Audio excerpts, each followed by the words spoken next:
corriente a aprendizaje cognitivo. Quería compartir la presentación el día de hoy y me pudieran ustedes confirmar que todo está correcto, tanto el audio como la visibilidad del video.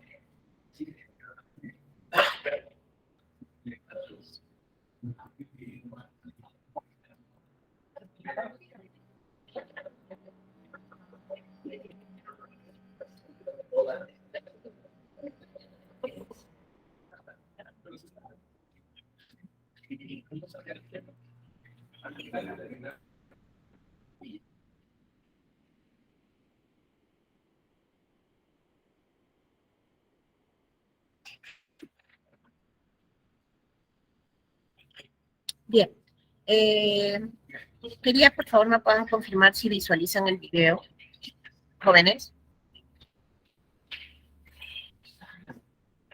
Sí se ve, profesora. También se Perfecto. escucha. Buenos días. Okay. Buen día, muchas gracias. Bien.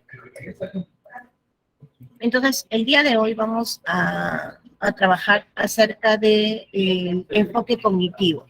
La semana pasada habíamos visto lo que era el enfoque conductual basado en los comportamientos y en lo que es el reforzamiento, ¿no? En el caso de el aprendizaje de estímulo-respuesta, ¿no? Cuando se da el condicionamiento clásico, y en el caso del reforzamiento de conducta, ¿no? Con el direccionamiento del comportamiento sobre la conducta operante o aprendizaje por condicionamiento operante. El día de hoy, en cambio, vamos a ver el enfoque cognitivo, el cual parte ya no del comportamiento, sino de los procesos cognitivos que se encuentran inmersos en el aprendizaje, vale decir, en todo aquello que interviene, ¿no? Para que el aprendizaje pueda dar. Así, por ejemplo, vamos a tratar términos como descubrimiento, como el término significativo, ¿no? Como lo que es el insight. Entonces, vamos a ver el día de hoy cada uno de esos tipos de aprendizaje. Como ustedes pueden apreciar aquí en la diapositiva, vemos aquí, por ejemplo, que esta imagen le sugiere a un aprendizaje por descubrimiento, porque vemos pues que el niño está indagando, ¿no? Está de alguna manera explorando sobre su entorno. Y justamente uno de los parámetros para el día de hoy es el constructivismo.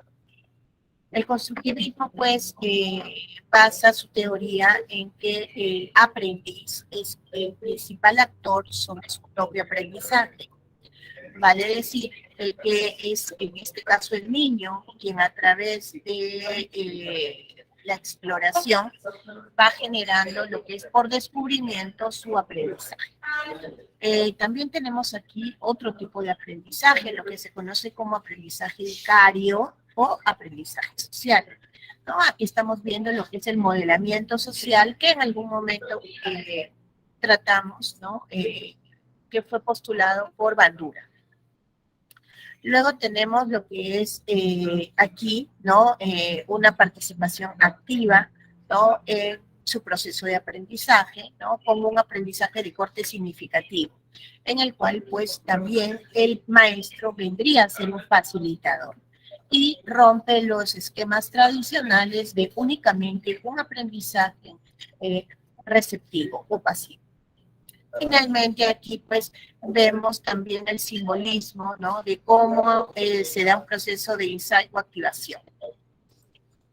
Entonces, lo tratado el día de hoy va a responder al siguiente orden significativo en nuestro aprendizaje de la corriente cognitiva, ¿no? Y su impacto en el proceso de aprendizaje. En primer término vamos a dar lo que es la definición del aprendizaje cognitivo, ¿no? Por otro lado, vamos a definir qué teorías cognitivas postulan y aportan al aprendizaje. Luego abordaremos lo que es el aprendizaje observacional o vicario postulado por Albert Bandura. Luego abocaremos nuestra atención en lo que son estrategias de aprendizaje que de alguna manera también les va a servir a ustedes de manera práctica en el día a día, ¿no? En su desarrollo académico.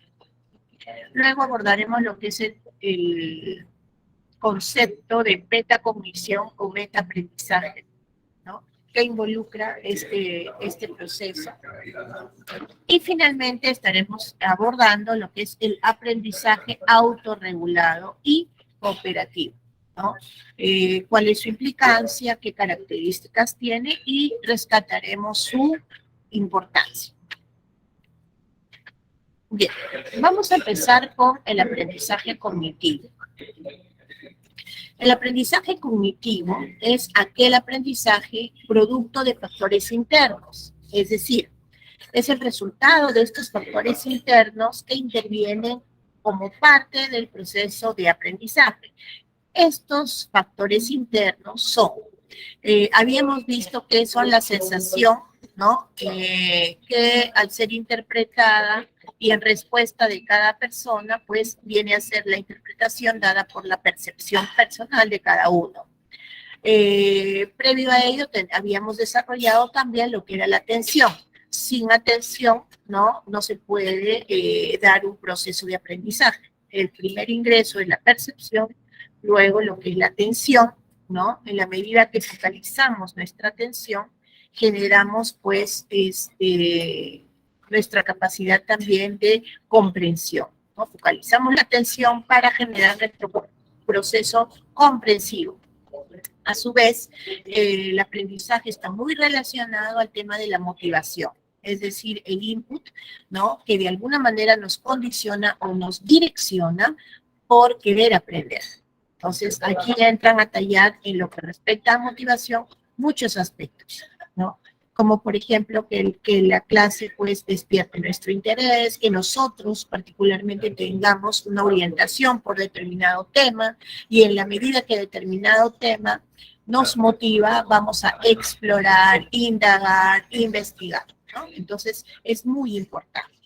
De otro lado también es muy importante el lenguaje, porque en la medida que nosotros hemos desarrollado nuestro nivel de vocabulario, ¿no? En la medida que nuestro vocabulario es amplio, nuestro nivel de comprensión y nuestra estructura y desarrollo en el pensamiento también va a ser mayor, ¿no? Y finalmente también la intervención de la memoria, ¿no?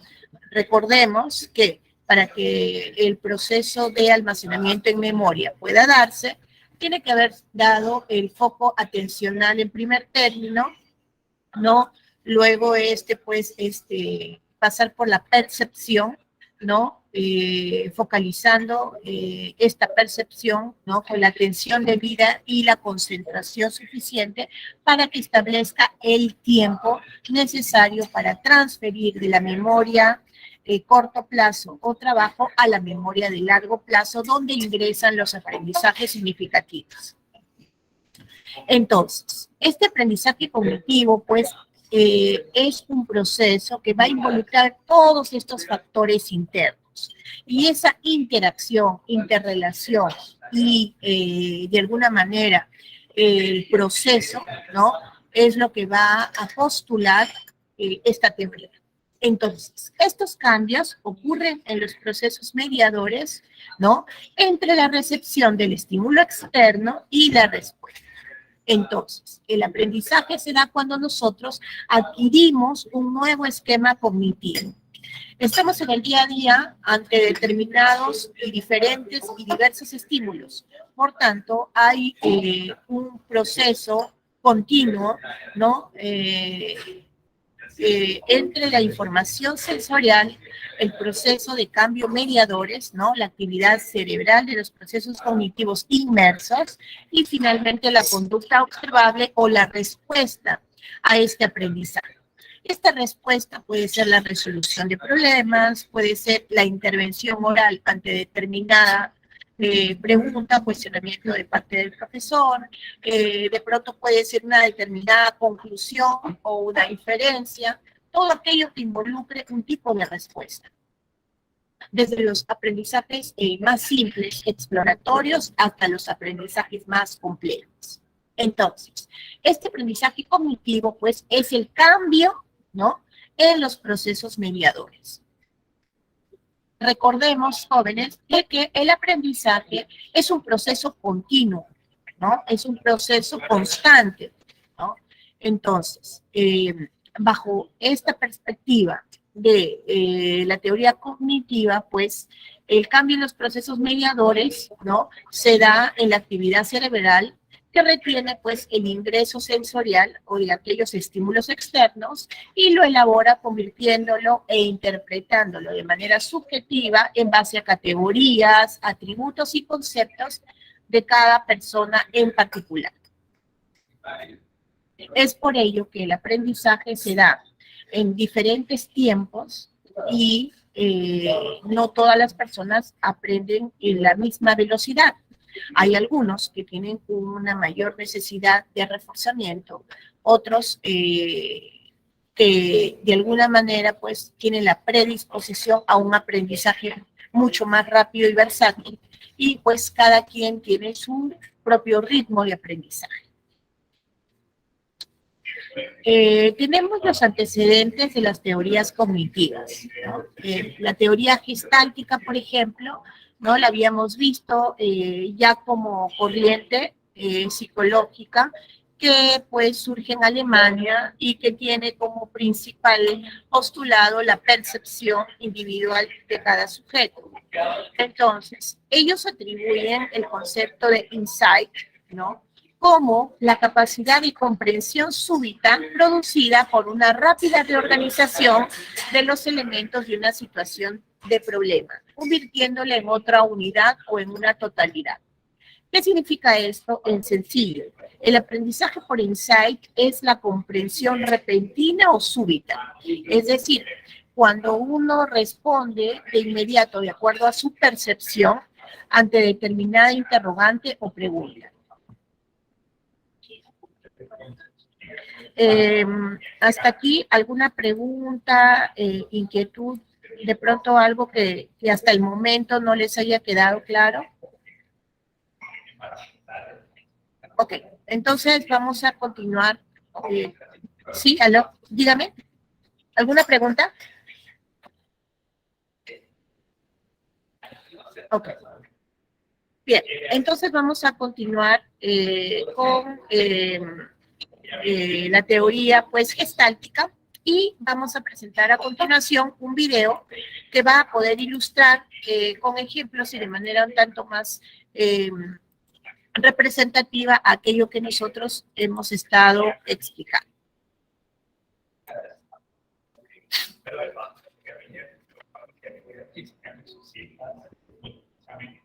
Y estudias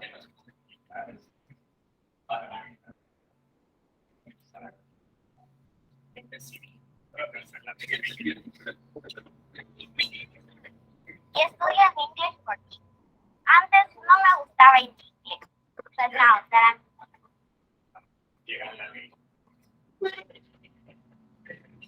pensar y aprendizaje por insight.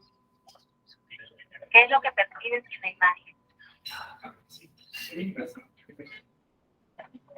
El rostro de una mujer, un hombre tocando saxofón. Nuestra mente tiene que funcionar a prisa. Es un proceso. Si percibimos que una cosa es, ¿para qué dudar que no sea? El cerebro hace siempre una labor de síntesis y de organización para dar sentido al mundo. El término gestal proviene del alemán. Es una traducción común, aunque se entiende generalmente como sin embargo, también podría traducirse como cultura o creación. La gestal está reconocida como la ley de la forma.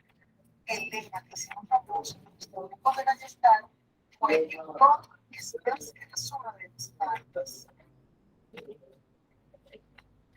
El objetivo de la gestal es la percepción visual. Y esto quiere decir que percibimos la realidad como gestal, o sea, datos de realidad significativa y no como algo aislado. Los indicadores de la gestal fueron marzo,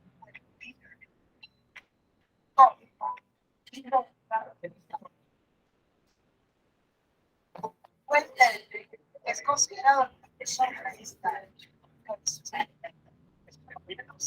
la percepción visual y también también la percepción basada en los sentidos. Puede afirma que en la percepción intervienen tanto los sentidos, la vista, el cerebro, el pensamiento. Eso es una reducción del movimiento maligno. Para la imagen, pues, que es fuertemente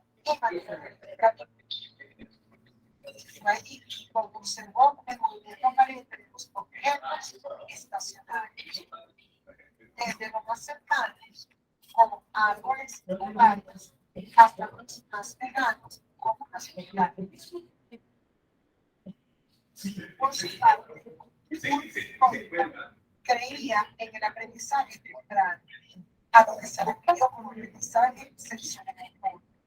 Un tipo de aprendizaje que ocurre después de una consecuencia. Ejemplo, que cuando está caliente, aprenderá a explorar los tapones,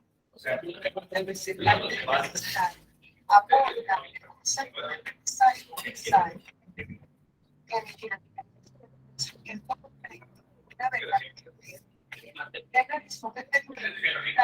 la mentalidad del chimpancé, por lo cual, observando los chimpancés, vio que cuando fracasaban en su intento de regresar una banana con una banadera, tomaban una más larga, le pusieron una vara para lograr finalmente su propósito, alimentarse. Para poder la solución se produce instantánea, por intuición, por ensayo, es decir, por la creación repetida de la estructura perceptiva de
Profesora,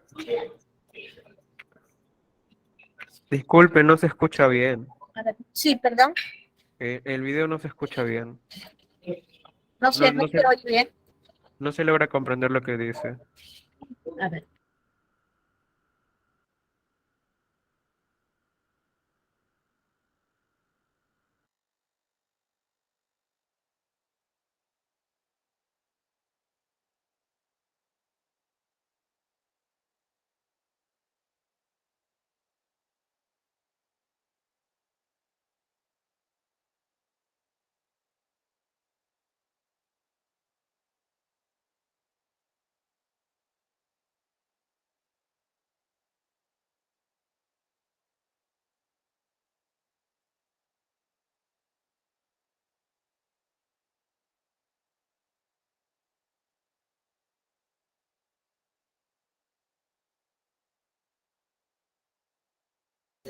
A ver, lo que no se logra escuchar es la última parte, ¿verdad? ¿O es todo el video?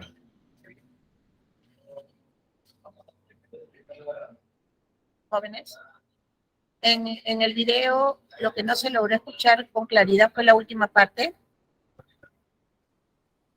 Fue todo el video, profesora. A ver.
Profesora, disculpe, está muteada.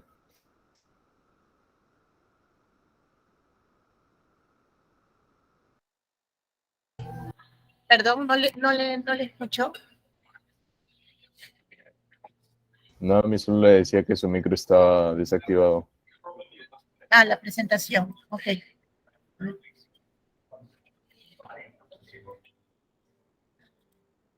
Allí pueden visualizar la presentación. No, me le decía que su micrófono estaba desactivado antes. Sí se puede visualizar todo, solo que no tenía el micrófono activo. Antes.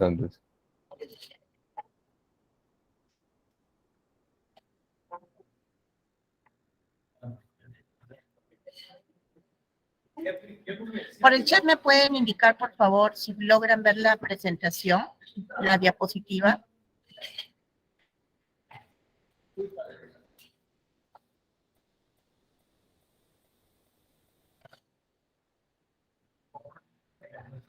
Ok. Gracias, Luis Ángel.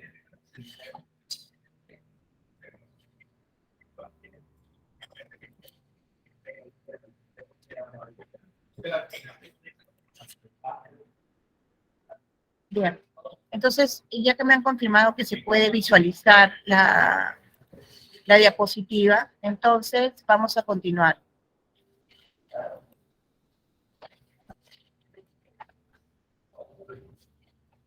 Como les decía, son 4 teorías cognitivas del aprendizaje que vamos a presentar el día de hoy. Lo que es el procesamiento de la información, lo que es la teoría cognitiva de aprendizaje como aprendizaje significativo, lo que es la teoría cognitiva de aprendizaje por descubrimiento y la teoría de aprendizaje como aprendizaje vicario o aprendizaje por modelamiento social postulado por Albert Bandura. En el primer caso, que es el procesamiento de la información, esta teoría cognitiva menciona que el proceso de aprendizaje, ¿no? Simbólicamente es análogo al proceso de una metáfora computacional, es decir, al uso de un ordenador, de la computadora. ¿Por qué? Porque se da justamente a través de un proceso continuo que consta de procesar, almacenar y recuperar la información en diferentes tipos de memoria.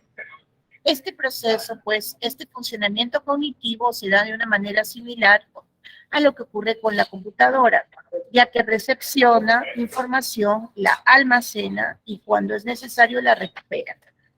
Así pues, en el ser humano, en el caso del sistema nervioso central, actúa lo que es nuestro registro sensorial externo para captar los estímulos del medio ambiente. Este pasa a su vez al foco de atención, ¿no? A nuestro registro atencional. Y una vez que esta atención es sostenida, ¿no? Nuestro nivel de concentración va a permitir que podamos evocar una respuesta, ¿no? A la interpretación que demos de las sensaciones que son netamente fisiológicas. Entonces se da el proceso de percepción. Esta percepción, que es la interpretación subjetiva, en la medida que ha comprendido, va a ingresar la información a la memoria. Si es una memoria de corto plazo, solamente resolutiva y de trabajo, esta va a ser evocada. Pero si es un contenido que involucra un aprendizaje y que requiere su paso a la memoria a largo plazo, esta se va a trasladar a la memoria a largo plazo quedando un registro. Un registro en ella que, dada la necesidad de su evocación ante una pregunta de contenido, sea de conocimiento o necesidad de resolución de un determinado problema o situaciones cotidianas en el día a día, se va a recurrir a recuperar la información de la memoria a largo plazo. Cuando se da el proceso de recuperación, pues se evoca un pensamiento, este se ordena, ¿no? Y finalmente se ejecuta en la toma de decisión. Entonces, esta metáfora, ¿por qué con la computadora? Porque con la computadora nosotros registramos información, no la ingresamos, digitándola, esta es almacenada en la memoria, ¿no? Se guarda en un determinado espacio de esta memoria, del CPU, que es la memoria simbólica que representaría, pues, lo que es el almacenamiento de nuestra memoria cognitiva. Y finalmente, pues, ante la necesidad se recupera la información, ¿no? En el caso de la computadora, buscando el archivo respectivo, pero en el caso del ser humano, recuperando y evocando aquello que hemos almacenado en respuesta a un determinado estímulo. Ese estímulo puede ser una pregunta, puede ser una necesidad de resolución de problema, puede ser de pronto en el día a día una necesidad de resolución práctica, etc. Entonces, a este proceso se le conoce como el procesamiento de la información, ¿no? A través de la metáfora con la computadora. Luego tenemos lo que es el aprendizaje por descubrimiento. Este aprendizaje por descubrimiento fue de alguna manera postulado por Brunner, ¿no? Este aprendizaje se caracteriza porque el aprendiz o el estudiante, ¿no? Efectúa su propio aprendizaje a partir de su descubrimiento. Este descubrimiento se da en respuesta a interrogantes personales por responder. Entonces, esta secuencia de aprendizaje por descubrimiento consta de 3 pasos importantes. El primero de ellos, la recolección de datos, es decir, todo aquello que el alumno o el aprendiz pueda recoger de su entorno como resultado de la exploración. Para poder descubrir, el niño explora, se cuestiona. Luego, una vez que ha obtenido la información y los datos, el niño, el aprendiz, va a organizar esa información, la va a ordenar y la va a almacenar. Y finalmente, este aprendizaje, el niño va a poder representarlo o manifestarlo a su entorno. Es decir, va a poder evocarlo y explicar, ¿no?, una respuesta a su pregunta inicial, a la interrogante que motivó el descubrimiento exploratorio sobre su medio ambiente. Para efectos de este tipo de aprendizaje vamos a presentar 3 videos de reforzamiento. Por favor, me confirman que puedan ustedes oír y visualizar el video.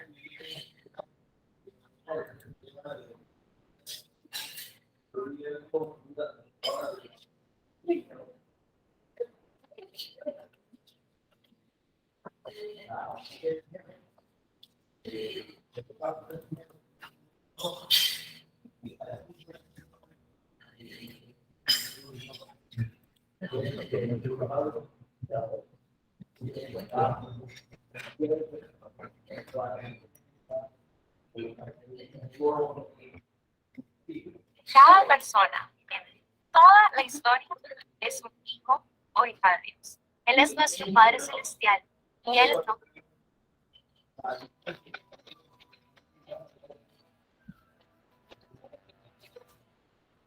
Se entiende por aprendizaje por descubrimiento, también llamado heurístico, el que promueve que el aprendiente adquiera los conocimientos por sí mismo, de tal modo que el contenido que se va a aprender no se presente en su forma final, sino que debe ser descubierto por el aprendiente. El psicólogo y pedagogo Jerome Brunner desarrolló una teoría de aprendizaje de índole constructivista conocida con el nombre de aprendizaje por descubrimiento. Brunner considera que los estudiantes deben aprender por medio del descubrimiento guiado, que tiene lugar durante una exploración motivada por la curiosidad. Así, en lugar de explicar el problema, de dar el contenido acabado, el profesor debe proporcionar el material adecuado y estimular a los aprendientes para que mediante la observación, la comparación, el análisis de semejanzas y diferencias, lleguen a descubrir cómo funciona algo de un modo activo. Este material que proporciona el profesor constituye lo que Brunner denomina el andamiaje. Bienvenidos a su canal Aprendamos Psicología. En esta ocasión veremos de forma rápida y sencilla qué es aprendizaje por descubrimiento y cómo aplicarlo. Recuerda que si el contenido te es de utilidad, puedes apoyar al canal realizando una aportación en el botón de supergracias. ¿Listos? Aquí vamos. Uno de los elementos más relevantes del aprendizaje por descubrimiento es que permite que el alumno o aprendiz sea un sujeto activo en la propia construcción de conocimientos, de tal manera que pueda otorgar significado con más facilidad al nuevo material y organizarlo en función de sus intereses y conocimientos previos. Permite asimismo que el propio sujeto desarrolle la capacidad para pensar por sí mismo y de manera crítica con el material ya existente, además de poder potenciar el pensamiento lateral e incrementar la sensación de autoeficacia a largo plazo. También se vincula a elevados niveles de interés y motivación por parte del alumno para aprender. Metodología. Esta metodología de enseñanza se basa en unos principios o condiciones que se deben seguir para lograr que dicho aprendizaje sea adecuado para el alumnado. Las premisas son que el conocimiento sea adquirido por el niño. Se debe acotar la búsqueda a un tema en concreto para centrarse en un objetivo. El aprendizaje es resultado de la investigación y experimentación y no de la transmisión de las diferentes materias de forma oral por parte del docente. La técnica del descubrimiento es la fórmula más precisa y eficaz para la asimilación de los contenidos que se quieren trabajar. El objetivo principal de dicho método es que las materias partan del entorno más cercano del niño. Los temas trabajados se convierten en lecciones más duraderas e interesantes para los alumnos. El propio conocimiento va organizando esas experiencias y las va asimilando para ir utilizándolas en posteriores aprendizajes. Ventajas. En contrapunto con el aprendizaje tradicional, este nace de la propia experiencia y búsqueda de conocimiento por parte del niño, olvidándose del estudio meramente memorístico. Potencia el desarrollo de las capacidades de la creatividad y de las competencias del alumnado. Sobre todo, les enseña a cómo aprender a aprender. Promueve la reflexión, el pensamiento propio y la búsqueda de resolución de problemas. Refuerza la propia autoestima y seguridad del niño, proporcionándole aspectos que favorecen su maduración. Está basado en los intereses y motivaciones del alumnado, por lo que sus aprendizajes serán más fáciles de asimilar y se retienen mejor los contenidos trabajados. ¿Cómo aplicarlo? Hay diversas herramientas o técnicas que podemos utilizar a la hora de poner en práctica el aprendizaje por descubrimiento. Entre ellas tenemos proyectos. Se puede elegir un tema de trabajo entre todos o partir de una experiencia próxima al entorno del colegio, utilizando las tecnologías como herramientas de investigación y enseñando a la vez su uso. Por ejemplo, se puede crear una dinámica en la que se recolecte, clasifique y separe la basura de la escuela para que la misma sea reciclada. Talleres. Son métodos de trabajo que propician en el alumnado el descubrimiento y la resolución de problemas de forma autónoma. Para ello, se pueden plantear talleres de experimentación donde, por ejemplo, trabajen y transformen el agua en sus diferentes estados físicos, observando sus propiedades y aprendiendo a partir de ellas. Rutinas de debates, de reflexiones, de intercambio de pensamiento, donde los niños puedan expresarse, resolver tareas que se les planteen y sobre todo compartir conocimientos con los demás compañeros, aprendiendo de sí mismos y de las experiencias que los demás tienen que ofrecerles. Lo que pretende, por tanto, esta metodología es fomentar en el alumnado el desarrollo de todas las capacidades, evitando mecánicas como la memorística y fomentando métodos más cooperativos e integrales que hagan hincapié en los valores e inteligencias. Si te parece útil la información, dale like, suscríbete al canal y activa la campana. Bien, entonces, como se había mencionado, ¿no? El aprendizaje por descubrimiento es parte de la teoría constructivista, en donde es el aprendiz el propio constructor de su aprendizaje, a través del descubrimiento, a través de un planteamiento de preguntas o interrogantes que él mismo va a buscar responder explorando sobre su entorno. Aquí tenemos, y hemos visto en el video, por ejemplo, lo que vendría a ser el proceso de investigación, ¿no? Cuando, por ejemplo, tenemos, en este caso, aprendizajes a través de experimentación en laboratorio, ¿no? Cuando de pronto se dejan trabajos de investigación, cuando se desarrollan talleres prácticos, ¿no? Por ejemplo, si uno desea aprender acerca del reciclaje, este aprendizaje se da en respuesta de la acción de reciclar, ¿no? Del mismo modo también, si se quiere aprender, por ejemplo, son ejemplos prácticos, ¿no? Cuando se quiere aprender, por ejemplo, los estadios del agua, se produce justamente con la experimentación, ¿no? Y se puede apreciar allí los estadios, los estados del agua. Entonces, de este modo, pues, es por el descubrimiento que se da un aprendizaje meramente significativo. Y en la medida que es significativo, pues, genera mayor impacto y, por tanto, puede ser con mayor facilidad almacenado en la memoria porque representó un trabajo de alguna manera dinámico y no estático, no únicamente receptivo ni memorístico como lo solía ser en el pasado, ¿no? Un aprendizaje netamente receptivo, memorístico. Hoy por hoy, bajo esta premisa del aprendizaje constructivista, ¿no? Se da, por ejemplo, este postulado de Brunner en el aprendizaje por descubrimiento. De otro lado, vamos a presentar el siguiente video, ¿no? Donde también se da el reforzamiento de este aprendizaje por descubrimiento.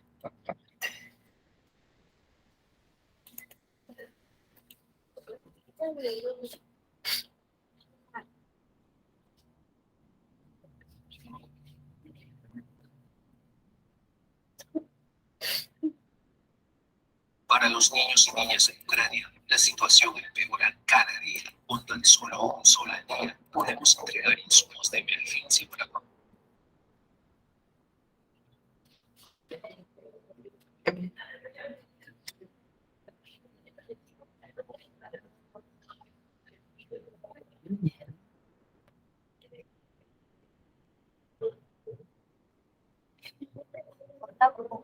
un psicólogo estadounidense realizó grandes contribuciones a la psicología constructiva y a la teoría dentro del campo de la psicología. Brunner, en 1966, ante el proyecto de aprendizaje para mí,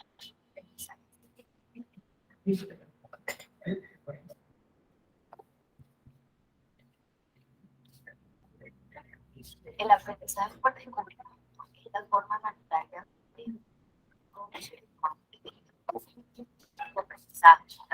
No se escucha bien. ¿Se escucha?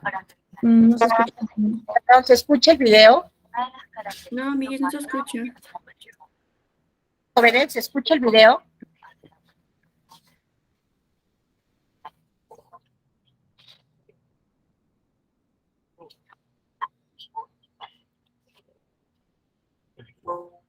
Existen diferentes factores en la adquisición de la experiencia. El gran resultado de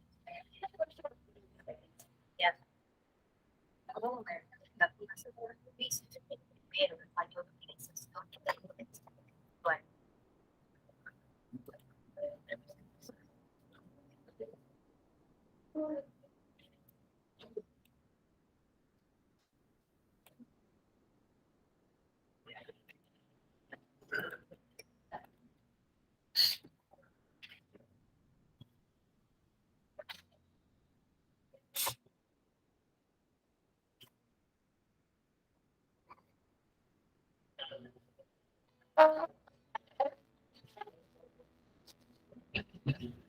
El método de aprendizaje por descubrimiento. Este método se entiende como el aprendizaje donde el sujeto, en vez de recibir los contenidos de forma pasiva, descubre los conceptos, los relaciona y los reordena para adaptarlos a su esquema cognitivo.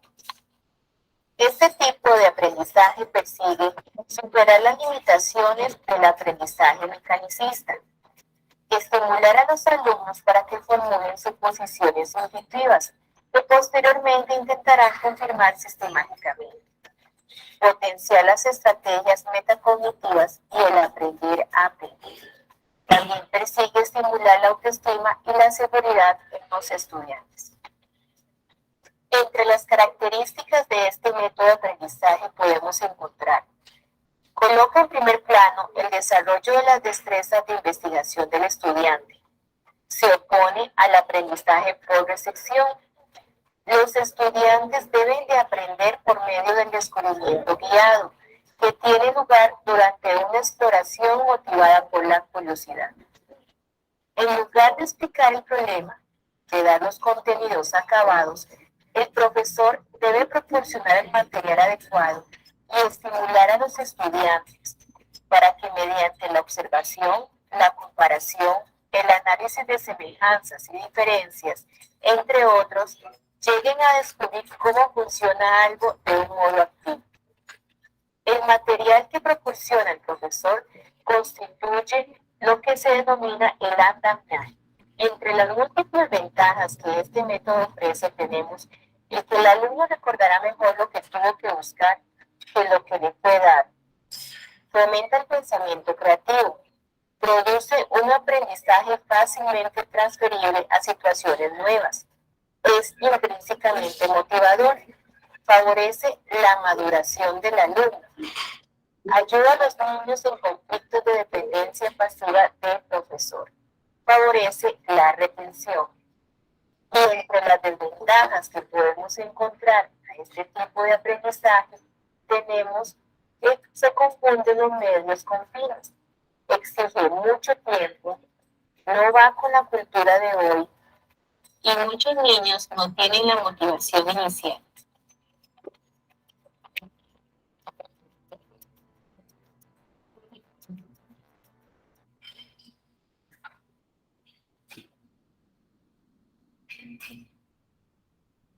Bien. Bien, entonces, como se ha podido apreciar y hemos visto en ambos ejemplos y en ambos videos, el aprendizaje consta de un facilitador, es decir, el maestro no tiene la responsabilidad única, ¿no? Para vertir la información o los conocimientos, sino que es facilitador para el proceso de investigación, ¿no? Es quien facilita de alguna manera o estimula que se pueda dar el aprendizaje por descubrimiento. Es el que de alguna manera ejecuta ciertas preguntas que van a ser formuladas con el objetivo de que sean los alumnos quienes puedan propiciar en su investigación por descubrimiento la búsqueda de las propias respuestas. Es decir, se busca evitar, ¿no?, un aprendizaje meramente receptivo o meramente memorístico. Ahora vamos a ver acerca del aprendizaje significativo, que también forma parte del constructivismo y que fue de alguna manera postulado por Auswell. Auswell mencionaba y refería que el aprendizaje significativo se produce gracias a la interacción y relación que existe de los conocimientos previos, ¿no?, o preexistentes en relación a los nuevos aprendizajes o a las nuevas ideas que surgen de nuestro entorno, lo cual le permite al estudiante el poder otorgarle un sentido significativo a la información. En otras palabras, es la relación directa entre los saberes previos o aprendizajes previos con los conocimientos nuevos o los aprendizajes que de alguna manera son vertidos y que causan impacto para que estos nuevos puedan relacionarse con los previos y en base a ese significado, ¿no?, con ese anclaje, esa interacción de ambos, pueda finalmente almacenarse en la memoria. Ahora, existen características para este tipo de aprendizaje, ¿no? Un uso de razonamiento tanto inductivo como deductivo, ¿no? La actitud y la disposición debe ser favorable por parte del alumno para poder extraer el significado del aprendizaje. Y finalmente, la información nueva se relaciona con la estructura cognitiva ya existente. Cuando hablamos de estructura cognitiva ya existente, estamos hablando de todo el proceso de aprendizaje previo, ¿no?, que ha estado inmerso y que de alguna manera se va a dinamizar con los nuevos contenidos de aprendizaje. Entonces, aquí vemos un ejemplo un tanto gráfico, ¿no?, cuando la profesora, de alguna manera con los niños pequeños, está estimulando este aprendizaje y lo introduce a través de imágenes visuales, ¿no? Los niños son muy receptivos visual y auditivamente. Entonces, y los niños más pequeños a través también del movimiento. En este caso, la profesora indica, ¿no?, hablaremos de los animales de la granja, muestra, ¿no?, como estímulo visual determinados animales, y vemos cómo cada niño va generando una representación simbólica de sus saberes previos. En este caso, la niña, por ejemplo, está representando visualmente el esquema de la figura, ¿no?, de los animales en una granja, ¿no? Mientras que hay otro niño, ¿no?, que está indicando, yo tengo gallinas en mi casa. O sea, se está centrando en una imagen en particular.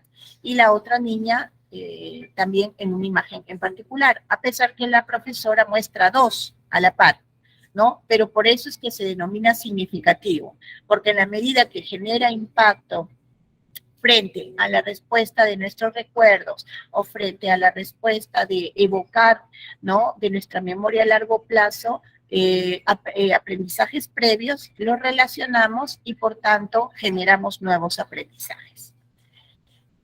Esto es fundamental, ¿no?, en el proceso de aprendizaje, la teoría constructivista, y vamos a ver de manera gráfica dos ejemplos puntuales a través de videos.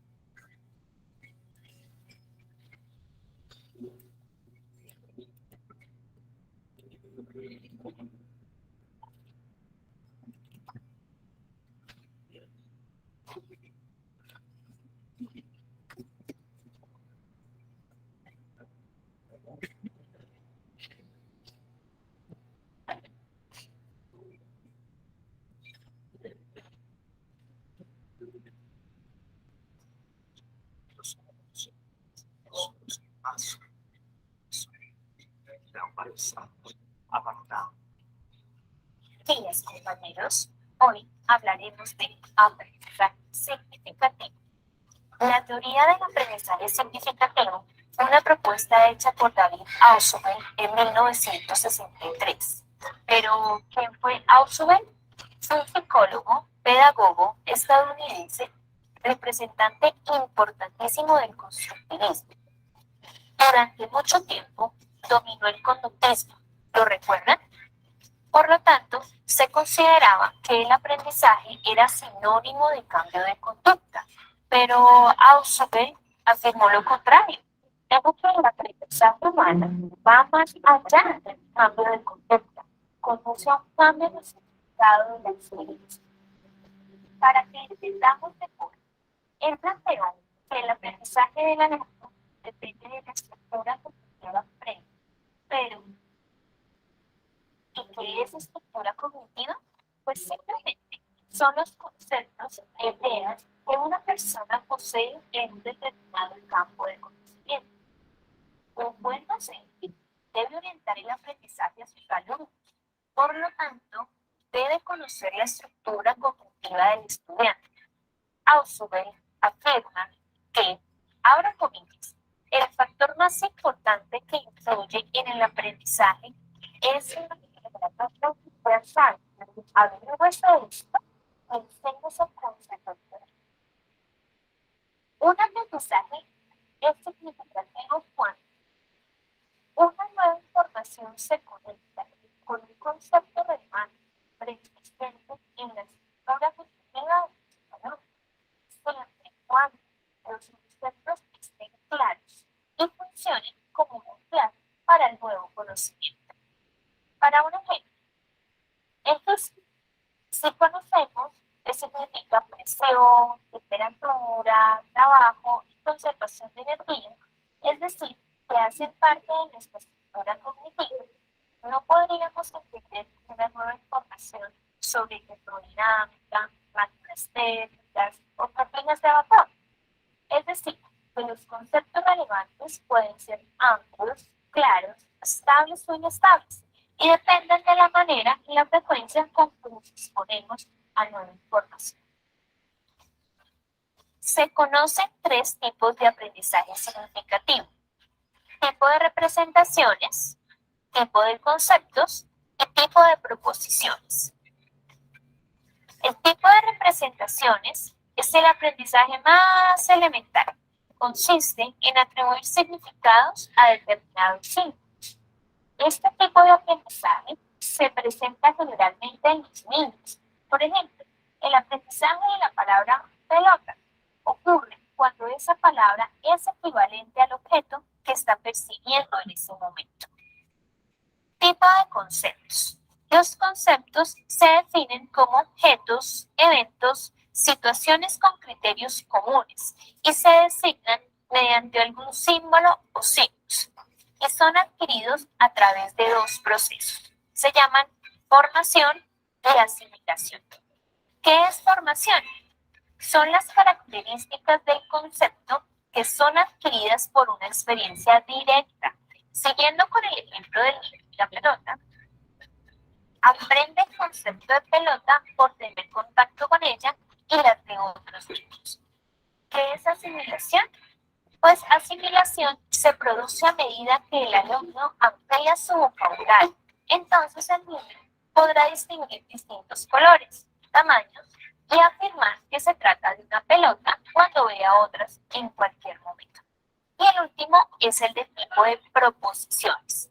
Este tipo de aprendizaje significativo implica la combinación y la relación de varias palabras individuales. Por ejemplo, pelota, amigos y felicidad, produciendo un nuevo significado que es asimilado en la estructura cognitiva del alumno. En este caso sería juego, ya sea verbalmente, también escucharla, es decir, un significado denotativo, o por carga emocional o actitudinal con un significado connotativo.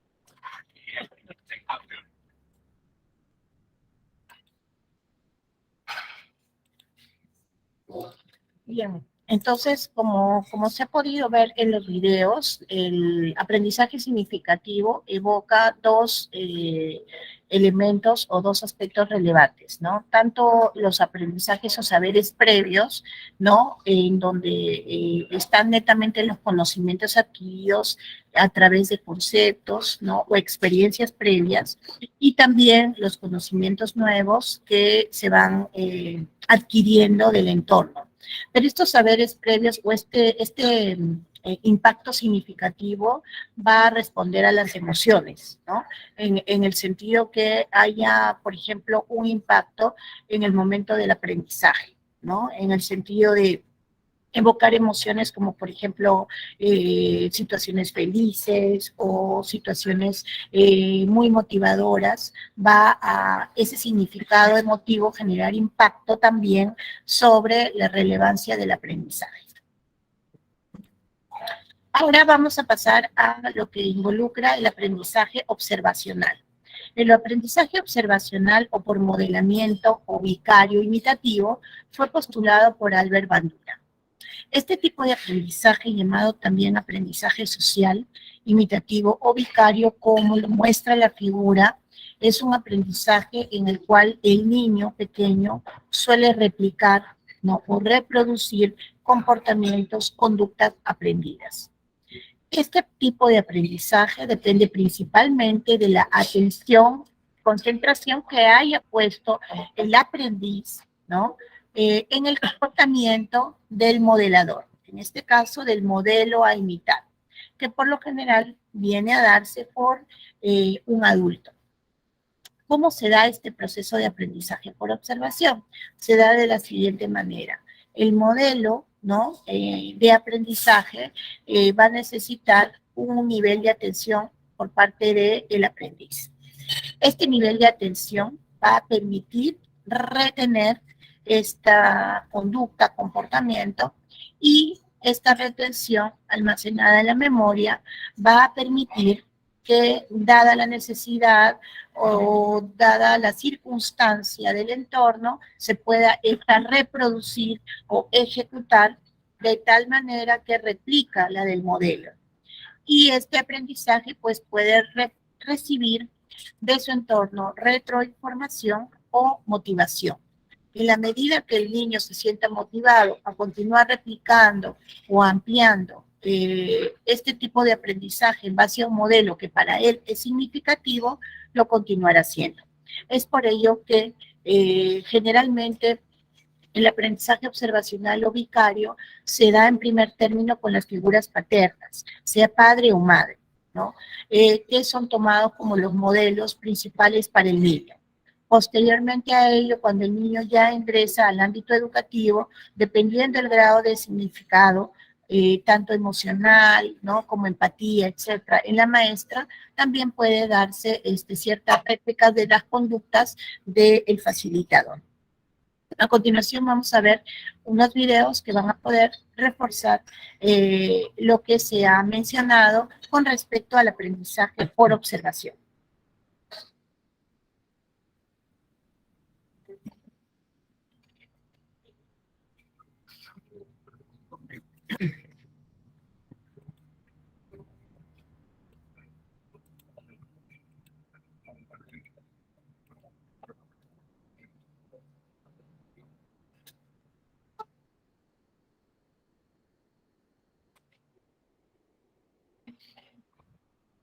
Bueno, ya escribí mi ensayo. Estuve una semana trabajando en él. Ahora te voy a mostrar cómo lo edito con Grammarly. Este es...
Cuando empezó la secundaria, empezó a trabajar en su carrera.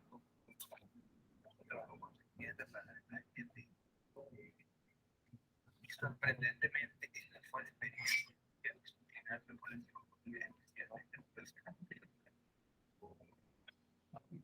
Esto se interesó particularmente por estudiar las causas de la agresión de niños.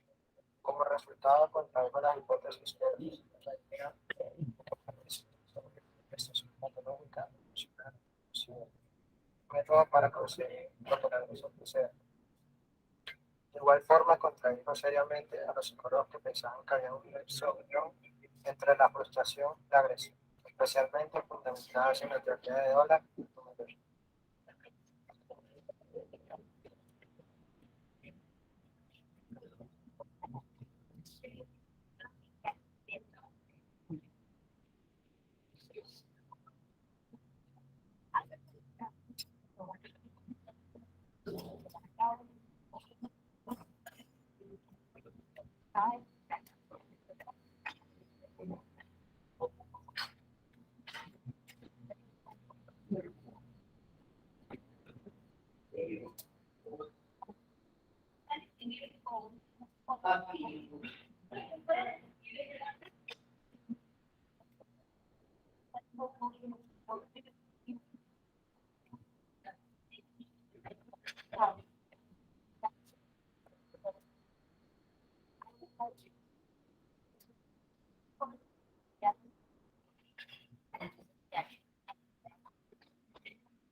A ver, ¿se logró visualizar el video y escuchar?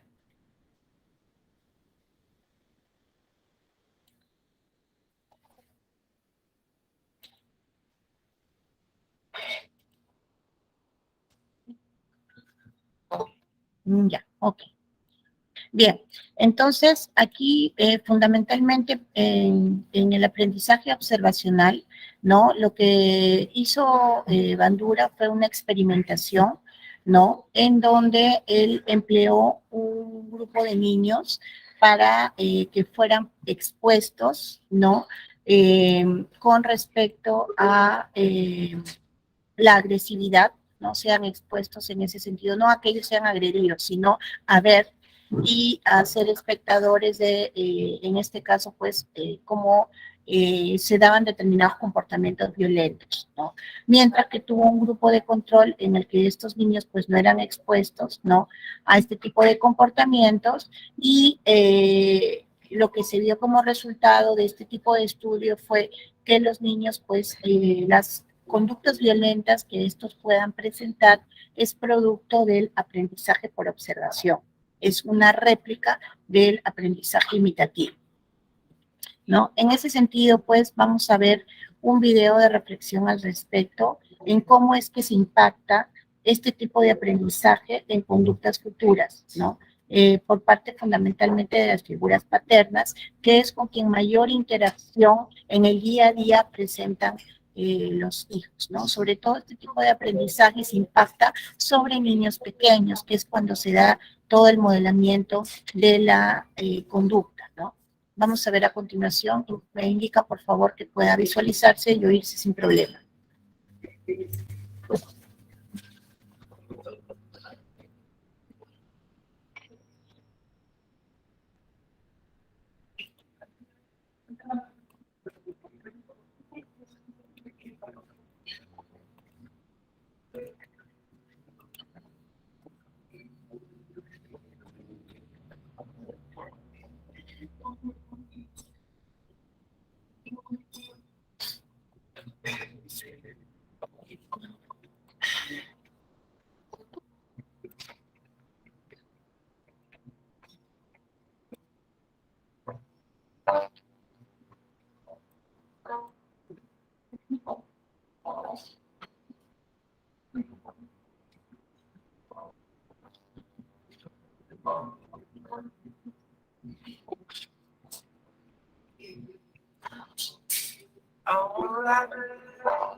Bien, entonces, jóvenes, con las imágenes, porque el video era básicamente para visualizarlo, más que oírlo, ¿no? Porque se denotaban en extremo las conductas, ¿no? En este caso, las conductas violentas inicialmente, que invitan a la reflexión, ¿no? En este caso, orientado fundamentalmente a los padres de familia, que pues son quienes modelan, ¿no? Quienes de alguna manera pues van a ser justamente modelos representativos para sus hijos.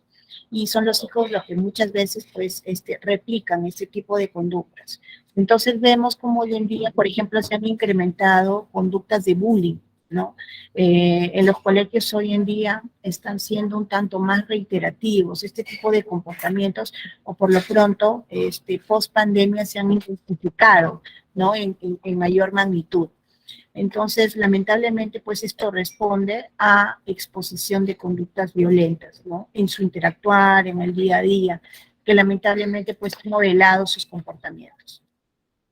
Ahora vamos a reforzar la segunda parte del video, ¿no? Ya no de un video tan explícito, ¿no? En réplica, sino de un video que va a reforzar el tema de conocimiento teórico, y estaríamos pasando al siguiente tipo de aprendizaje.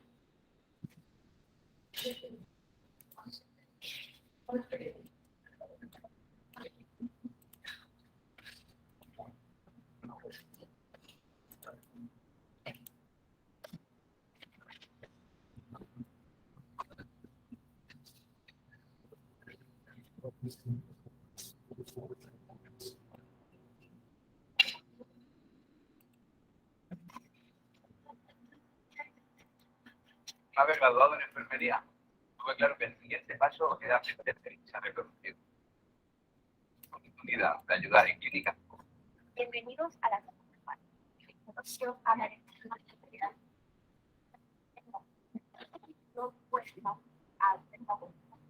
La teoría del aprendizaje social se apoya en la idea de que los niños aprenden en entornos sociales por medio de la observación y de la imitación del comportamiento que observaron. También refuerza la idea de que el niño se ve afectado por la influencia de otros. Se basa en 3 conceptos claves: que las personas pueden aprender a través de la observación, que el estado mental afecta este proceso de aprendizaje y que solo porque se aprendió algo no significa que esto resulte en un cambio en el comportamiento de la persona. Bandura explica que sería muy peligroso si las personas aprendieran solo a base de su experiencia, como se creía anteriormente, en lugar de que sea a través de observar a otros y aprender de sus acciones. Por ejemplo, si un alumno está copiando en un examen y la maestra lo castiga, los compañeros pueden aprender que este tipo de acciones están mal, por ver las consecuencias de las acciones de sus compañeros. Afortunadamente, en la mayoría de los humanos, el comportamiento se aprende de manera observacional, a través del modelado. Al observar a otros se forma una idea de cómo se realizan los nuevos comportamientos, y en ocasiones posteriores, esta información codificada sirve como guía para la acción. Bandura era el más pequeño de 6 hermanos y siempre mostró actitudes para valerse por sí mismo. Era un niño de decisiones y un alto análisis propio. Debido a que vivía en una localidad pequeña, había pocos recursos para los docentes. Los profesores animaban a sus alumnos a encargarse de su propio aprendizaje y a investigar sobre aquellos que les interesara fuera de clase. Asimismo, lo hacía Bandura por su propia voluntad. Puede que esta visión de la educación influyera en sus fuertes opiniones sobre la responsabilidad personal y su teoría de que todos los conocimientos se pueden aprender por experiencia propia.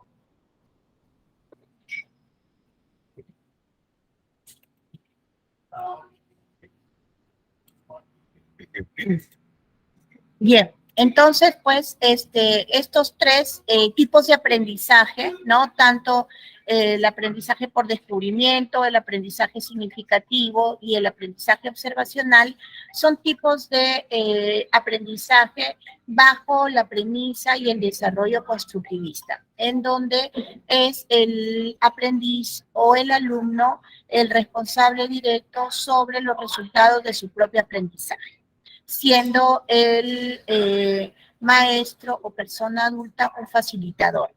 Únicamente en el caso de Albert Bandura, bajo el modelamiento, pues se basa en la observación del comportamiento de un adulto, el cual pues posteriormente es replicado de acuerdo al significado e interacción que tuvo con el niño en el día a día. A continuación, vamos a abordar diferentes tipos y estrategias de aprendizaje, ¿no? Los cuales se dan en la receptividad de los nuevos conocimientos. En ese sentido, tenemos estrategias de aprendizaje, ¿no? Que se basan en el repaso. El repaso es la repetición simple y acumulativa, ¿no? De información.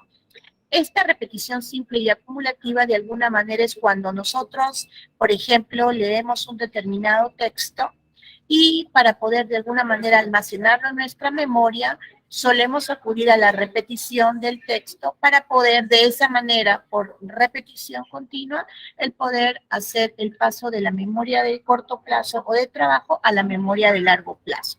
Para que esto ocurra también como una alternativa o estrategia de aprendizaje, es importante no solamente repasar los textos de manera simple y acumulativa, sino que es importante que este repaso sea reforzado. ¿Cómo? A través del subrayado, a través de repente del copiado de las partes más significativas del texto o también del resaltado, ¿no? De las ideas fuerza o ideas principales.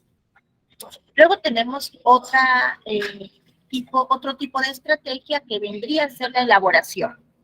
Esta estrategia de aprendizaje es pues que se encarga del procesamiento de la información, ¿no?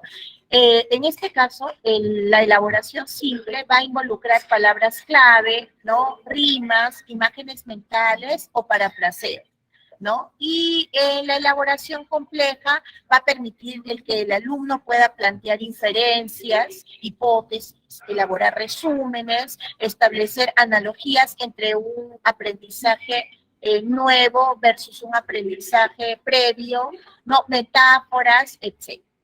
Entonces, asimismo tenemos la organización de la información que nos va a permitir clasificar, ¿no? La información a través de categorías, cuadros sinópticos o cuadros de resumen.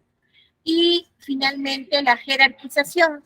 Esta jerarquización nos va a permitir establecer el orden de prioridad de los conocimientos para almacenar en la memoria, es decir, va a permitir una secuencialización, ¿no? A través de, por ejemplo, cuadros sinópticos, esquemas, mapas conceptuales, que van a jerarquizar los conocimientos de mayor fuerza o impacto, ¿no? Y estructurarlos de manera ordenada y simbólica.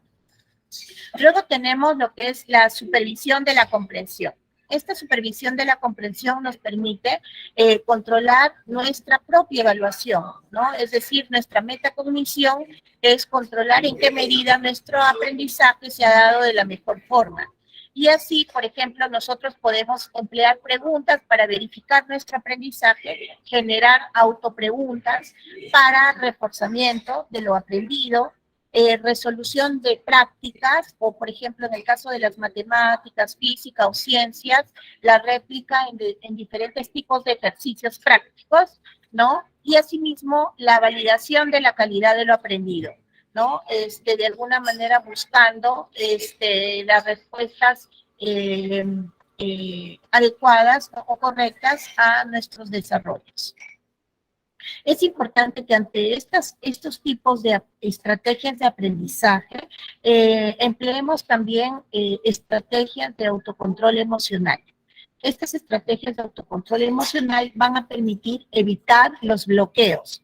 ¿Cuándo se producen los bloqueos? Cuando hay un nivel alto de ansiedad, ¿no? El nivel alto de ansiedad genera este tipo de bloqueos. Y los bloqueos, pues, son generados cuando se ha provocado aprendizajes forzados por la premura del tiempo y entonces ha involucrado de repente amanecerse la víspera del examen o situaciones de elevado nivel de estrés o presión para ese aprendizaje y genera este tipo de bloqueos.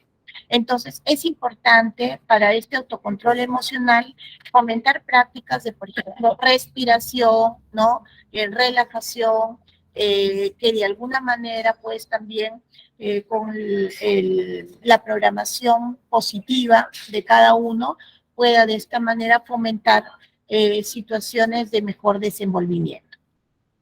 Asimismo, es importante promover nuestra propia autoestima. En los videos que hemos podido nosotros ver de reforzamiento, ¿no? Se evocaba mucho cómo el constructivismo refuerza la autoestima, en el sentido que en la medida que el alumno va descubriendo o propiciando sus propios aprendizajes y estos tienen un impacto significativo en buenas calificaciones, en satisfacción personal, ¿no? Y todo esto como experiencia vivida del aprendiz promueve el refuerzo de su autoestima favorable. Y además fortalece también esa sensación y sentimiento de autoeficacia.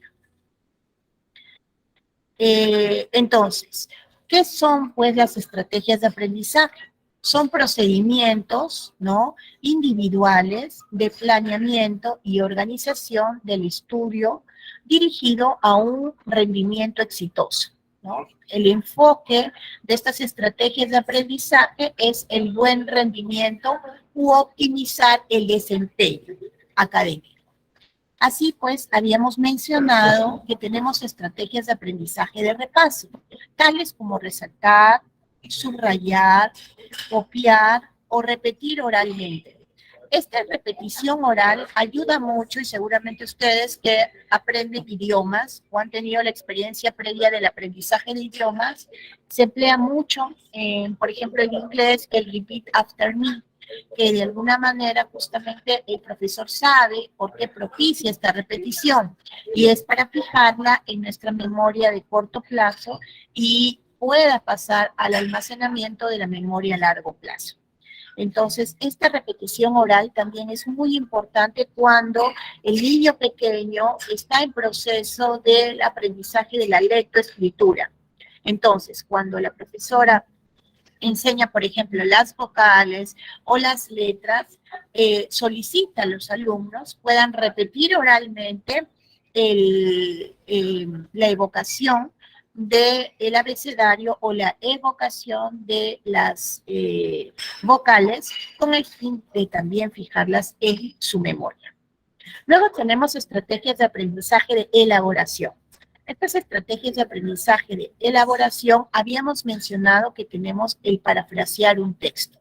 El parafraseo no es otra cosa sino de alguna manera interpretar significativamente y subjetivamente un determinado texto para nuestra mejor comprensión, haciendo el empleo, por ejemplo, de palabras comunes en nuestro propio vocabulario personal, haciéndolo de alguna manera un texto más familiarizado y significativo para nosotros, para poder tanto entenderlo como poder también almacenarlo en nuestra memoria.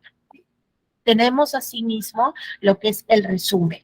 El resumen de textos, ¿no?, es importante porque de alguna manera va a rescatar las ideas fuerza o los contenidos más significativos de un determinado texto por aprender. En la medida que resumimos, estamos rescatando la información de mayor valor que nos va a permitir optimizar nuestras respuestas en las diferentes evaluaciones. El empleo de metáforas también es importante, no solamente metáforas, sino también analogías, sinónimos, antónimos, que nos van a permitir de alguna manera reforzar en nuestra memoria los contenidos. Así, por ejemplo, ¿no?, el sol es la linterna de la tierra, porque de alguna manera estamos nosotros empleando esta metáfora para poder fijar de mejor forma lo que es el sol, ¿no?, frente a la tierra. Y usamos el simbolismo de la linterna, ¿no? De otro lado, también es importante emplear, por ejemplo, la mnemotecnia, que son elementos básicos para el desarrollo, ¿no?, de la vida, por ejemplo, en el caso del chon, ¿no?, que son el carbono, el hidrógeno, el oxígeno y el nitrógeno. Entonces, ¿cómo lo fijamos en nuestra memoria? Con el chon. ¿Y el chon qué son? Son los elementos básicos para el desarrollo de nuestra vida. Entonces, de esta manera nosotros pues rescatamos mnemotécnicamente contenidos para poder evocarlos con mayor facilidad. Luego tenemos estrategias de aprendizaje de organización. En el caso de las estrategias de aprendizaje de organización, tenemos lo que es la elaboración y estructuración de nuestros propios mapas conceptuales. Estos mapas conceptuales, pues, van a rescatar los contenidos de mayor impacto para poder rescatarlos y evocarlos de nuestra memoria a largo plazo. De otro lado, también el establecer cuadros de resumen o cuadros sinópticos que nos permitan esquematizar y, por tanto, visualmente resumir y almacenar en la memoria para luego evocarlos de mejor forma. ¿no? Así tenemos, por ejemplo, lo que es el sistema central, ¿no? Rescatamos siempre las ideas fuerza o ideas principales, ¿no? En primer término, luego las ideas complementarias y finalmente los detalles puntuales. Es esta la estructura para la elaboración de los cuadros sinópticos. Finalmente tenemos el hecho de poder jerarquizar y organizar la información a través de redes semánticas. Redes semánticas son este tipo de esquemas que nos va a permitir justamente también organizar la información de una manera sintética, ¿no? Más resumida y a su vez poder evocarla en su momento. Ahora, cuando hablamos de estrategias de aprendizaje de supervisión de la comprensión, nos basamos, por ejemplo, en la resolución de preguntas, cuestionarios de manera objetiva y puntual. Cuando ustedes desarrollan, por ejemplo, exámenes de simulacros, ¿no? Con el fin de familiarizarse a las preguntas tipo, y con ello desarrollar mayor experiencia y expertise en este tipo de evaluaciones, ¿no? Buscando cada vez afinar mejor sus tiempos también de respuesta.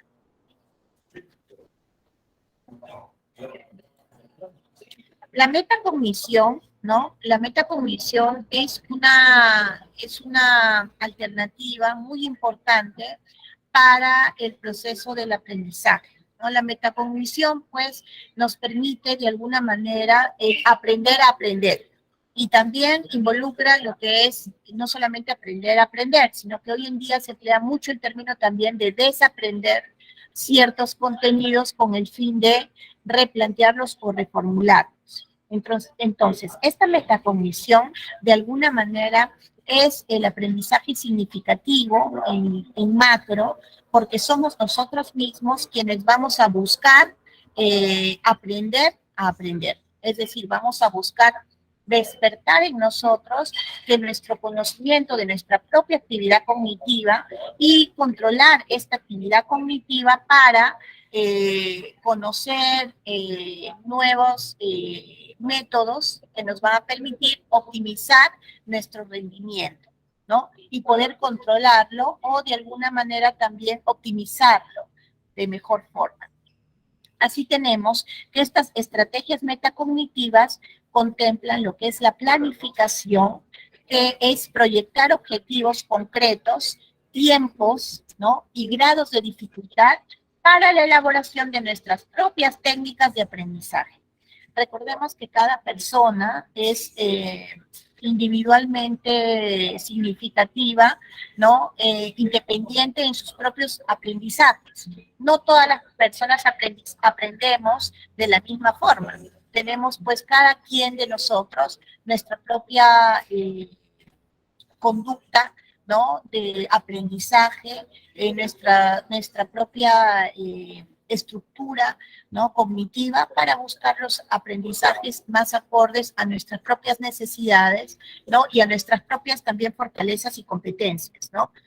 De otro lado también es importante considerar como estrategia metacognitiva el control.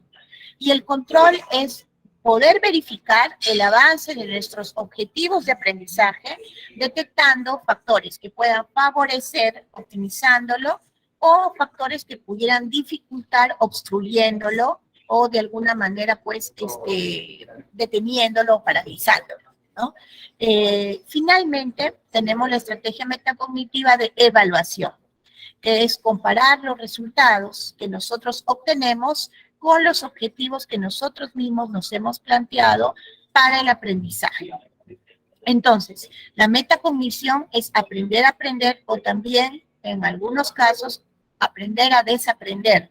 Es decir, si tenemos, por ejemplo, metodologías que no están siendo funcionales, ¿no? Que no están siendo de alguna manera óptimas para nuestra necesidad, entonces desaprendemos, ¿no? Estas técnicas anteriores, las replanteamos y innovamos con nuevos aprendizajes que nos van a permitir desarrollar estrategias metacognitivas mucho más eficaces y eficientes. Entonces, esta metacognición es una capacidad personal, ¿no? Que cada uno de nosotros como aprendices tenemos, en mayor o menor medida, ¿no? Buscando siempre un aprendizaje significativo y un aprendizaje eficaz, oportuno y eficiente. Ahora, esta metacognición, ¿no? O metaaprendizaje va a involucrar, como habíamos mencionado, estos 3 factores que hacen sinergia y que están concatenados uno a otro, ¿no? Tenemos el nivel de planificación, donde nosotros planteamos nuestros propios objetivos personales en cuanto a los tipos de aprendizaje o necesidad de aprendizaje de determinados contenidos, los tiempos que requerimos para nuestros propios aprendizajes, el nivel de dificultad que se nos presenta y las técnicas que vamos a emplear. Todo esto, ¿no? De alguna manera se da en la planificación, donde nosotros justamente hacemos un FODA personal, ¿no? De fortalezas, oportunidades, debilidades y amenazas para poder posteriormente lograr un mejor control en el proceso de verificar el avance de nuestros propios objetivos, identificando nuestros factores, si son facilitadores o si son obstructores, ¿no? Por eso es que se da un proceso de poda continua. Finalmente, en la evaluación logramos comparar los resultados obtenidos con nuestros objetivos planteados inicialmente en la planificación del estudio. Entonces, la metacognición o el metaaprendizaje, el aprender a aprender, nos involucra estos 3 importantes procesos. La planificación de mi propio aprendizaje, el control, ¿no?, de mi aprendizaje y finalmente evaluar la magnitud y el impacto de la eficacia y eficiencia de mi propio aprendizaje, ¿no? Entonces, es un proceso continuo, ¿no?, y constante. Asimismo, también vamos a desarrollar los diferentes tipos de aprendizajes. Tenemos aquí, por ejemplo, el aprendizaje autorregulado. El aprendizaje autorregulado, auto es hacia uno mismo. Quiere decir que nosotros mismos somos nuestros propios autorreguladores, ¿no? Nosotros mismos regulamos nuestro propio aprendizaje. Y en ese sentido vamos a gestionar cada uno de nosotros de manera deliberada los procesos cognitivos y emocionales para aprender. Es decir, aquí nosotros gestionamos nuestro propio aprendizaje regulándolo en el sentido de planificando los tiempos, los plazos y los objetivos. Y asimismo también regulamos nuestras propias emociones, ¿no? Considerando, por ejemplo, nuestra tolerancia a la frustración ante los calificativos, por ejemplo, no gratos o desaprobados, ¿no? Regulando también nuestra capacidad de resiliencia en el sentido de que ante un fracaso responder y volver a empezar, ¿no? Y de alguna manera replantearnos o reconstruir nuestro proceso de aprendizaje personal, ¿no? Y asimismo también nuestra voluntad, ¿no? En la medida que nosotros estamos, pues, anímicamente motivados y comprometidos con el objetivo, vamos a nuevamente replantear el proceso y por ello se denomina autorregulado. Tenemos también el aprendizaje cooperativo. Como vemos, este aprendizaje autorregulado, como su nombre lo dice, es un aprendizaje personalizado, es un aprendizaje autónomo, ¿no? Y que parte de la iniciativa personal, mientras que el aprendizaje cooperativo es un aprendizaje colectivo, ya no individual, y por otro lado involucra que se haga sinergia, ¿no? Y que todos sumen con granito de arena sus partes, ¿no? En el proceso de aprendizaje cooperativo o colectivo. ¿Qué es lo que ocurre aquí? Los estudiantes trabajan en conjunto para maximizar sus propios aprendizajes y el de los demás. Muchas veces en este aprendizaje cooperativo se identifican entre los propios compañeros que forman este tipo de aprendizaje, se identifican las fortalezas de sus miembros, ¿no? Y en base a las fortalezas, por ejemplo, se delega quién lidera ¿no? Y da las ideas fuerza y organiza el trabajo. De otro lado, quien tiene la expertise técnica o de los conocimientos, en el caso, por ejemplo, de los desarrollos de ejercicios de cálculo o de matemática, como quien es el capo, el que replica y el que fortalece y ayuda a sus demás compañeros. Y aunque ustedes crean que de repente el que replica o el que de alguna manera es el facilitador de, por ejemplo, las matemáticas en sus compañeros, está en desventaja, es todo lo contrario, porque en la medida que uno enseña, está reforzando los conocimientos y está haciendo una retroalimentación de sus propios conocimientos y aprendizajes.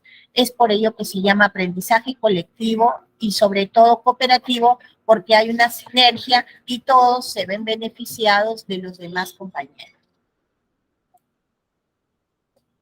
Bien, hasta aquí algún tipo de pregunta, inquietud, de pronto algo que no haya quedado claro con respecto a los tipos de aprendizaje desarrollados el día de hoy. Pueden poder plantearlos en el chat si gustan, sus planteamientos o preguntas o dudas, o de manera participativa encendiendo el micrófono para plantear su inquietud.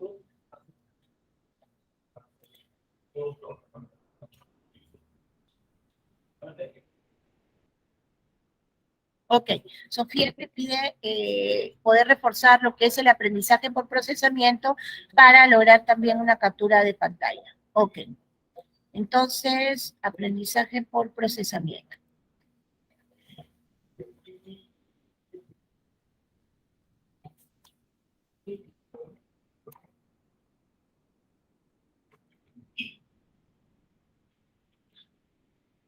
Ok, Sofía, esta es la diapositiva del aprendizaje por procesamiento, ¿no?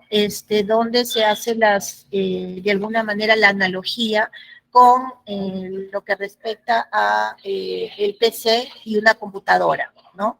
En donde justamente por procesamiento se involucra lo que es aprender a procesar, almacenar y recuperar la información relevante en diferentes tipos de memoria, ¿no? Y cuando se requiere, pues, evocar determinadas respuestas a determinados planteamientos o necesidades de resolución de problemas o de respuestas cotidianas en el día a día, ¿no? Entonces, se responde a la metáfora de la computadora, ¿no? En el sentido que, pues, hay una secuencia, ¿no? De información que se da en el registro sensorial a nivel de la atención, concentración, percepción, involucra los diferentes tipos de memoria para su posterior recuperación.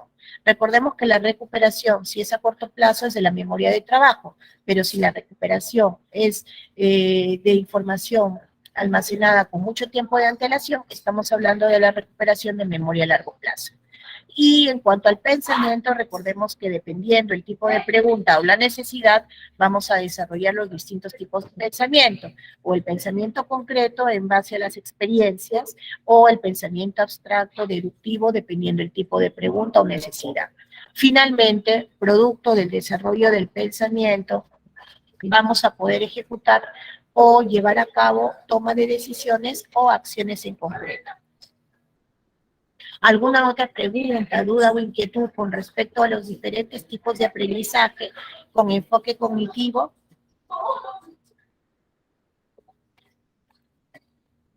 De nada, Sofía. ¿Alguna otra pregunta, tal vez? Bien. Entonces, si no hay otro tipo de interrogante o pregunta, vamos pues a pasar a lo que vendría a ser justamente la estrategia de metacognición de los ejercicios prácticos para poder rescatar si el aprendizaje se ha dado de manera significativa, ¿no? En el tema impartido el día de hoy sobre el enfoque cognitivo de aprendizaje. Entonces, tenemos aquí el ejercicio número 1, donde se plantea el siguiente texto. José es un padre de familia que tiene un hijo adolescente a quien siempre le aconseja que no beba ni fume. Sin embargo, son varias las oportunidades en que su hijo ha visto a su papá fumando y bebiendo. Por ello, podemos indicar que si el hijo sigue el mal ejemplo de su progenitor, se daría el aprendizaje llamado espacio, ya que el padre sería el espacio en este tipo de aprendizaje. Tenemos las alternativas A, B, C y D, siendo la A observacional, reforzador, B, imitativo, orientador, C, social, prototipo, o D, vicario y modelo.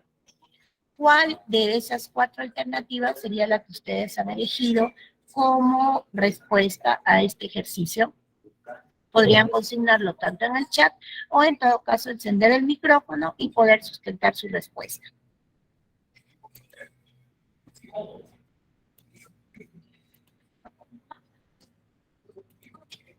A ver, Sofía, Oscar indican que es la alternativa D. Efectivamente, la respuesta correcta es la alternativa D, D de dedo, ¿no? Entonces, le pediría yo a Sofía o a Oscar, cualquiera de los dos, quien pudiera sustentar la respuesta. ¿Y a qué tipo de aprendizaje nos referimos, no? ¿De qué autor? Si es, por ejemplo, Ausubel, Bandura, ¿cuál de ellos? ¿Sofía? Sí, profesora. Sí, es la B. Y en este caso, ¿por qué elegiste esta alternativa para este texto en particular? Porque según el aprendizaje observacional que fue postulado por Bandura, el niño o el hijo normalmente aprende por medio de la observación o lo que ve lo imita. Entonces, al observar al modelo que sería su padre, va a retener ese modelo y lo va a reproducir. Y si lo ve constantemente, lo va a volver a hacer. Ok, exactamente, Sofía, y exactamente en el caso del compañero, que también pues nos dio, ¿no? En este caso, Oscar, su respuesta correcta. La alternativa es la D. ¿Por qué? Porque a este texto se ajusta muy bien la teoría del aprendizaje vicario por modelamiento o aprendizaje social postulado por Bandura, ¿no? Entonces, en este caso, pues el progenitor, pues viene a ser el modelo de la conducta que justamente no quiere que su hijo replique, que sin embargo él está siendo inconsistente, ¿no? Disonante, ya que él muestra un comportamiento y no muestra pues con un buen ejemplo, ¿no?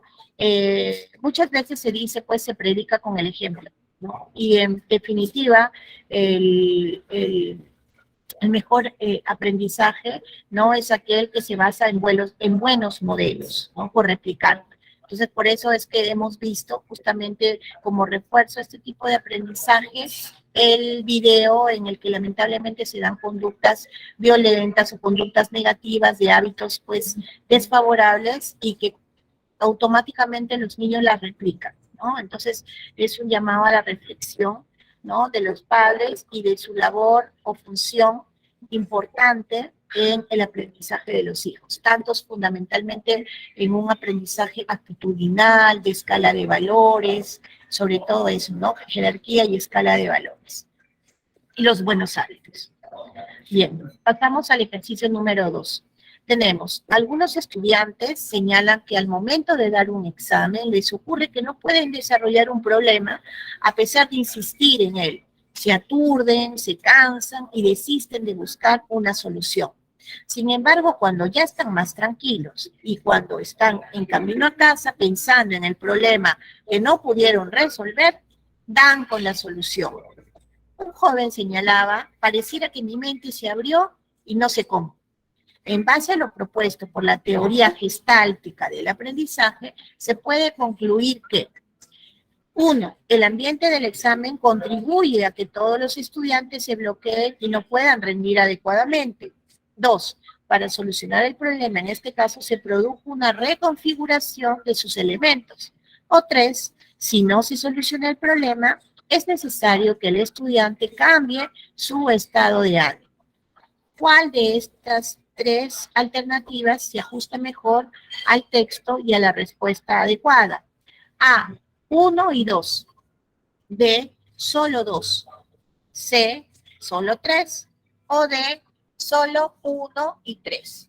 ¿Cuál sería su respuesta? Pueden consignarlo en el chat o pueden de alguna manera prender el micrófono y sustentar su apreciación respecto a esta pregunta puntual.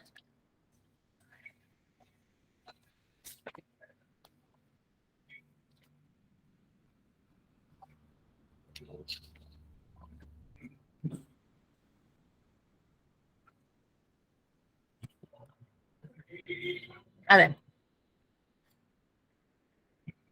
A la pregunta número 2, ¿tienen ustedes la respuesta, jóvenes? En el caso del ejercicio número 2, la respuesta correcta es solamente la 2, que involucra la respuesta de la alternativa B. ¿Por qué? Porque recordemos que para el concepto de Gestalt, que lamentablemente no se oyó bien el video, pero se habló de que el insight de alguna manera va a generar una reconfiguración de los elementos de aprendizaje, o sea, un replanteamiento, ¿no? Un replanteamiento de esta información, ¿no? Entonces, el ambiente, dicen en la 1, el ambiente del examen contribuye a que todos los estudiantes se bloqueen y no puedan rendir adecuadamente. Esto es falso, porque el ambiente no es determinante, ¿no? De otro lado, la 3, si no se soluciona el problema, es necesario que el estudiante cambie su estado de ánimo. No está relacionado únicamente al estado de ánimo, sino que está relacionado directamente a la configuración cognitiva, ¿no? Del conocimiento, es decir, a la evocación o a la recaptura de la información de la memoria, ¿no? Y de todo este estímulo que genera pues un replanteamiento y reconfiguración de los elementos para poder evocar una respuesta significativa y correcta, ¿no? Entonces la alternativa pues en definitiva es la B. Y finalmente el ejercicio número 3 tenemos las estrategias de aprendizaje nos permiten a nosotros el poder planear y organizar los estudios para poder obtener un mejor rendimiento.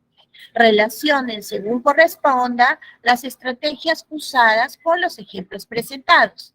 Tenemos elaboración, supervisión de la comprensión y autocontrol emocional. Estos versus A. Cuando Lucero siente paz interior, sus aprendizajes son más eficaces. B.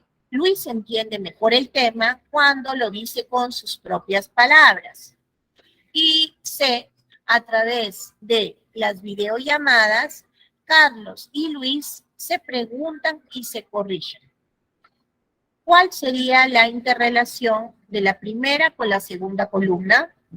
Las opciones son A, 1A, 2B, 3C, B, 1B, 2C, 3A, C, 1A, 2C, 3B, o D, 1B, 2A y 3C. ¿Cuál sería la alternativa que ustedes eligen? Pueden consignarlo en el chat y estaría dándoles el insight a ese planteamiento o a esa pregunta.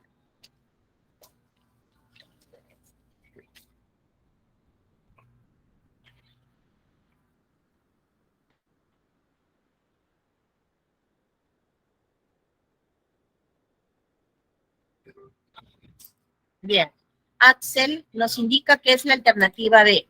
Ok, Axel, efectivamente es la alternativa B. Dime, ¿por qué elegiste la alternativa B? ¿Podrías encender tu micrófono, por favor? Sí, Miss, porque elaboración sería Sí. con Luis, porque Luis hace un parafraseo. Elaboración Sí, porque sería, se pregunta. perdóname, elaboración es 1B, sí. ¿Por qué? Porque lo dice de sus propias palabras. Ok. Y en la otra sería supervisión de la comprensión, porque se preguntan y se corrigen. Y la última sería con la A, porque depende de su paz interior, su autoestima y todo eso. Muy bien, Axel, muchas gracias por tu participación y la respuesta es la correcta. Efectivamente, la 3 es la B. Y en este caso, jóvenes, solamente recordarles que tienen ustedes de manera gratuita el multichat a disposición los días desde el lunes hasta el sábado y preguntarles a los tutores por los horarios de atención. Ahí ustedes pueden plantear cualquier tipo de duda o dificultad con relación a los temas o ejercicios tratados en el curso.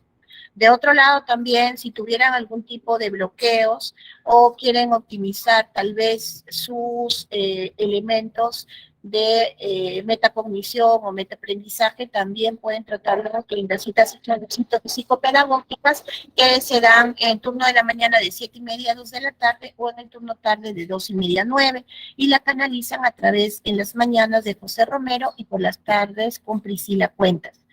La atención solo se planifica vía WhatsApp, pero se da vía telecomunicación, ¿no? A través de link, ¿no? Por videollamada. Entonces, ustedes, pues, tienen estas alternativas como soporte y apoyo a sus procesos de aprendizaje. Eso sería todo por el día de hoy. Les agradezco su participación y nos estaríamos viendo ya para la siguiente sesión de clases en el tema de continuación, que es la sesión número 13. Muchas gracias.